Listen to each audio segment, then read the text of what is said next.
Hello, my name is Don Strange. I'm with the City of Highland Village Public Works Department, where I manage both the streets and code enforcement divisions. I'm going to start off by sharing a little bit about myself. Just bear with me.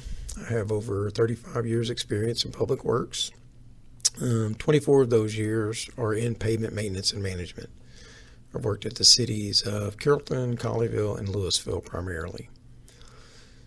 Back in the day, I took advantage of what few educational opportunities were available for pavement management, pavement maintenance and management. Like TEEX had a 160-hour road maintenance course. I believe they canceled that somewhere in the late 90s, early 2000s, so it's no longer available. From there, I went on to serve 11 years at the city of Louisville as a state licensed code enforcement officer. Don't know why I wanted to do that myself, but I did. And I returned to Public Works in Highland Village in 2015 and still there today. So the pavement management profession, it has changed a lot since I started back in 1985. Now you have requirements and things like licensed operators, modern asset management hardware and software, and changing technology. It seems to change every day. We're also more environmentally aware. We use environmental friendly materials, more modern testing methods, and so on. As most of you already know, we all have to deal with more requirements to comply with federal and state regulations, things like the MS4 permit, stormwater pollution prevention plan, say that 5 times fast, spill response reporting.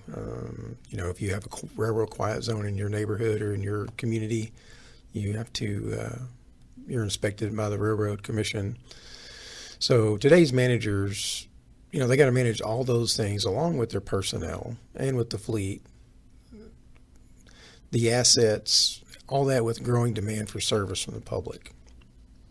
So today's public works technicians, the guys in the field, operators, crew leaders, supervisors, they have their own set of challenges. They have to deal with, they're operating more complex machinery and vehicles. They're operating those typically in the worst conditions possible. If you can imagine, in the heat of the summer when they're out doing asphalt, dead of the winter, they're sanding streets. They also have to deal with, ever-changing technology. There's always advancements and things they have to deal with. Automated work order systems, GIS applications, there's laser systems for elevations, and I could go on and on. Most of you guys know this already. So, contrary to public perception, today's pavement management professionals, they're actually highly trained and skilled individuals. I've always said there's a science to what we do, but people just don't realize it. And to highlight the need for trained, skilled professionals in pavement management, consider some of these facts. In the state of Texas, there are roughly 683,000 total lane miles of paved roads. And industry standards tell us that it costs about $1.5 to $2 million to construct 1 mile of those roads. So I'm not real great at math, but you're talking trillions of dollars, or at least up to $1 trillion. With that kind of investment, it's easy to see why there's a need for good pavement management professionals and programs. But until recently, there's not been a pavement-specific degree for those individuals that are managing all these assets. The cost that was indicated earlier, that doesn't even take into account maintenance and preservation operations. If you visit TxDOT's Project Tracker website, at any given time, there are roughly about 15,500 pavement-related projects that are in various stages of either planning or construction all over the state of Texas. Then you consider, within the state of Texas are 254 counties. Each of those counties have their own maintenance operations and preservation costs. And within those counties, there are about 1,200 incorporated cities and towns. They all have their own projects, maintenance operations, and preservation costs. And think about it, all those assets, all that money, no one's managing it that has a pavement-specific degree. It's really kind of stunning if you think about it. It wouldn't happen in any other industry. So in general, Public Works managers' jobs postings, if you look at some of the TML sites and other places, and there's an opening for a Public Works director or manager of some type, generally they're seeking people with engineering degrees or public administration degrees. On the water side, you have guys, they're seeking people with water license, sewer license. On the community development side, they're looking for people with building inspector certifications or state licensed code officers. Again, there's nothing for pavement professionals. And one of the reason that is because there just hasn't been a pavement specific degree available. But there is light at the end of the tunnel. Thanks to a collaborative effort between Front Range Community College in Colorado, the National Highway Institute, the American Public Works Association, and more. There are lots of others that were involved in this. Now there is an accredited path to a degree for pavement management professionals. This degree is going to lend credibility to those people that are managing those assets. So what we're introducing today is basically it's a employee development opportunity. What this will do, it was going to provide you with the pavement management professionals you already need. The people you have working for you will be able to promote up now. They're going to be credentialed, credible, believable. It's not that they weren't before, but we all know if you don't have credentials, you're not going to be taken seriously. So that wasn't available before. This is also going to be help those managing these assets to have more credibility with stakeholders when they're explaining why we need more funding or why we want to focus on this area instead of that area. If you have someone that's credentialed and has a degree, they have more credibility. And in most cases, you already have the qualified staff. They just simply lack the credentials. And this program is going to help provide that. Part of the process includes validating knowledge that you already have. Most of you already send your staff to things like traffic control training, OSHA safety classes, NIMS, stormwater classes, things like that. Most of this type of training can translate into the program. Front Range has developed an academically approved way to transcribe some of, not all, but some of that training into college credit, which will apply to the degree, the Applied Science in Highway Maintenance and Management. And that's going to cut the cost of the degree and the time it takes to earn it almost in half. Students can get up to, I believe it's 27 credits through the PLA process. That stands for prior learning. So here's how it breaks down. Like most associate's degrees, there's a 15 general education credit requirement. And that's going to be things like math, English, communication, computer technology, government. And in order for this to be an accredited management degree, Front Range requires 18 management credits in things like there's classes for human resources, principles of supervision, principles of management, leadership, corporate ethics, and project management. So, and then to make it a pavement-specific degree, they included, you have to take the Highway 101 class. That's just a basic pavement management class. But beyond that, the PLA process kicks in and they ask for credit in safety, traffic control supervision, asset management, preservation and preventative measures, leadership, and then there's a capstone. And then when you get to the elective side, that's where your FEMA, your NIMS, CDL, we all know how hard it's become to get a CDL. Think about that. So, if you have guys that have taken the NIMS, the ICS 200, 700, 800, those can all translate to college credit. There's the heavy equipment operation, Practum, SWEP, plans reading, drainage, the list goes on. And then if you have any specialty in-house programs, you can submit that to Sue Belageron, who's the director of the program, and they'll review it. And if it meets their academic standards, it can be considered for credit. So here's a question. Do you think of pavement management when you think of public works? I'm going to say most people don't. It's been my experience. The American Public Works Association's website describes public works as follows. Although some functions are not common to every community, each of them will have such things as water, utilities, and trash collection.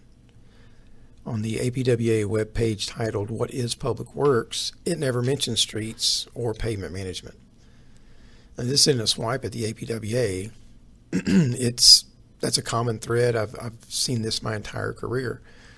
For some reason, pavement just seems to get lost in the wilderness of public works. Even though it's the most expensive asset any municipality has. So, is the problem public perception? Is it lack of credentialed leadership or just poor messaging on our part? To me, the answer is yes. It's all the above. So Front Range, they're going to award credit for on-the-job training you most likely already requiring your staff to do. Again, provided that it's college level and verifiable, it's going to help cut the cost of the degree in half. Students, they can receive credit for PLA in 3 different ways. There's you can take an exam, test out as they say, or you can submit a portfolio, which that's how I got my degree. I went the portfolio route. When you submit a portfolio, it's subject to academic review by the college, and then also by transcripts, as I discussed earlier. FEMA, OSHA, and National Highway Institute, LTAP, APWA, all those, they keep your transcripts and they're transferable to the college. And then again, like I said earlier, if you have any in-house specialty programs, you can submit those to SUE and see if they qualify. So to accommodate employees who do this kind of work, Front Range made their degree online and asynchronous. That basically means they have a time and date to get their papers turned in, their work turned in, but they don't have to be anywhere at a specific date and time. A lot of these guys are working 2 jobs in today's economy, trying to make ends meet. It's just not practical for them to sit for classes, 8 to 5, but they have the skills, they have the knowledge. It's just a shame they haven't been able to get a degree up to this point. Excuse me.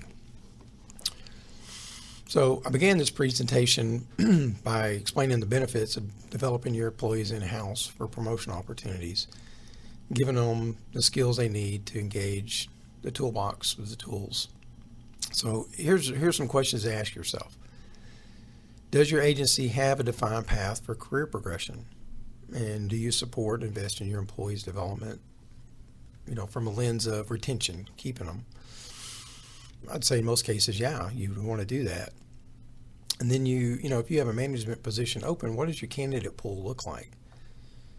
Do they have any road and street maintenance knowledge? Have they ever operated equipment? Have they ever been out sanding?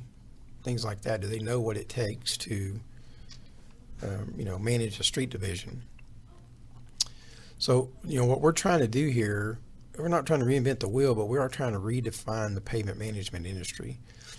And we want to do that by validating knowledge that these guys already have, training they've already taken, and like I said, you already have people doing this job. They just don't have the credentials. Susan tells a story that when she first began her job as director of the program at Front Range, she was told by someone, she didn't say who, wisely, but they told her she was wasting her time and energy providing this for maintenance workers because, number one, they're not interested in education, they're not capable of achieving it, and wouldn't be successful even if they tried. Well, I'm here to tell you that person was wrong. So far, the Highway Maintenance Management degree graduates are all Phi Theta Kappa honor graduates. All students combined in the program have an average GPA of 3.53. That's pretty amazing. When you think someone could start out just patching potholes with no college, work their way up,